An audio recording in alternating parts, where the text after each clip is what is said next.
उस टॉपिक का नाम है राजभाषा। ठीक, कौन सी भाषा? राजभाषा। ठीक, पेन नीचे, सभी लोग ध्यान यहां देंगे, लिखना नहीं। ठीक, आज के हमारे टॉपिक का नाम है राज्य भाषा। ठीक, राजभाषा अगर मैं बात करूं, भारतीय संविधान के भाग 17 जो कि आर्टिकल 343 से आर्टिकल 300 कहां तक क्या है? चलिए सब मोबाइल बंद कीजिए। ठीक, लाइव ना देखे क्या देखे क्या। तो राजभाषा भाग 17 में है जो कि भारतीय संविधान का आर्टिकल 343 से लेकर 351। ठीक, और वहीं अगर मैं बात करूं अनुसूची शेड्यूल, ठीक, तो अनुसूची कितने में है? 8 में। तो निश्चित तौर पर से आपको पता होगा 352 के बाद भाग 18 आ जाएगा, और भाग 18 में है आपातकाल। मतलब भाग 17 कब से कहां तक है? 343 से लेकर 351। पहले कुछ बात को आपको मैं क्लियर कर दूं जिसको लेकर आप लगातार सोच में रहते हैं। तो एक होती है राष्ट्रभाषा। कौन सी भाषा? राष्ट्रभाषा। तो कितनी बार लोग बोलचाल की भाषा में ये बोल देते हैं कि हिंदी हमारी राष्ट्रीय भाषा, ये पूरे तरीके से गलत है।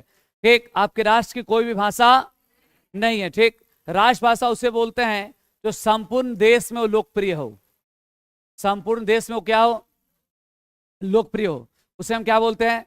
राष्ट्रभाषा। ठीक, दूसरी ओर होती है एक राज्य भाषा। कौन सी भाषा? राजभाषा। राजभाषा जो उस राज्य में क्या हो? लोकप्रिय हो या उस राज्य में बोली जाती हो। ठीक, जिस प्रकार उत्तर प्रदेश, ठीक, हिंदी, तो हिंदी तो हमारे प्रमुख रूप से राजभाषा हो चुकी है। ठीक, लेकिन लोकप्रिय हमारे उत्तर प्रदेश में भोजपुरी भी बोली जाती है, लेकिन बिहार और झारखंड में भी लोकप्रिय भाषा भोजपुरी है। ठीक, निश्चित तौर पर से तो राजभाषा उसे बोलते हैं जो भाषा वहां की क्या हो? लोकप्रिय हो। ठीक, राजभाषा। कौन सी भाषा? राजभाषा। राजभाषा हम उसे बोलेंगे जो कि ऑफिशियल लैंग्वेज। कौन सा लैंग्वेज हो? ऑफिशियल। मतलब ये लैंग्वेज इंडिया की कैसी भाषा होगी? कार्यकारी। ठीक, तो उसे हम क्या बोलेंगे? राजभाषा। जिस प्रकार आपके इंडिया का कोई भी राष्ट्रपिता नहीं है, आपके भारत में कोई भी राष्ट्रपिता, हम सब बोलचाल की भाषा में बोल देते हैं कि राष्ट्रपिता महात्मा गांधी, लेकिन हमारे भारत का ना तो कोई राष्ट्रीय पिता है, ना तो हमारे भारत का कोई राष्ट्रीय भाषा है। उतना ही नहीं, हमारे भारत का कोई राष्ट्रीय खेल भी नहीं है। अब बोलचाल की भाषा में प्राथमिकता हॉकी को जरूर दे देते हैं, लेकिन संवैधानिक तरीके से कहीं भी लिखित प्रमाण नहीं है। बात समझ में आया?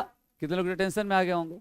चलिए तो हम बात करने के लिए जा रहे हैं राजभाषा। कुछ बोल रहे तो बोलिए, कोई दुख तकलीफ नहीं। चलिए, तो आज का हमारा लेसन है राज्य भाषा। एक 26 जनवरी 1950, 26 जनवरी 1950 जब हमारा संविधान लागू हुआ। 26 जनवरी 1950 जिस दिन हमारा संविधान लागू हुआ, उस दिन भारतीय संविधान में भाषाओं की संख्या कितनी थी? हमारे भारतीय संविधान में भाषाओं की संख्या कितनी थी? 14। और इसमें यह कहा गया था कि उसके बाद जरूरत पड़ने पर हम संविधान का संशोधन करेंगे। क्या करेंगे?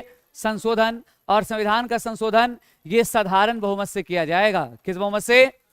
साधारण बहुमत से करके हम भाषाओं की संख्या बढ़ा सकते हैं। भाषाओं की संख्या क्या कर सकते हैं? दुखद है क्या सर? एक, भाषाओं की संख्या हम बढ़ा सकते हैं। और निश्चित तौर पर से जहां 26 जनवरी 1950 को भाषाओं की संख्या 14 थे, वहीं आज हमारे पास भाषाओं की संख्या वर्तमान भारत में 8वीं अनुसूची में कितनी भाषाओं का उल्लेख है? 22। मतलब अब हमें यह देखना होगा कि जहां 14 भाषा का उल्लेख था, वहीं आज हमारे पास कितनी भाषाओं का उल्लेख हो चुका है?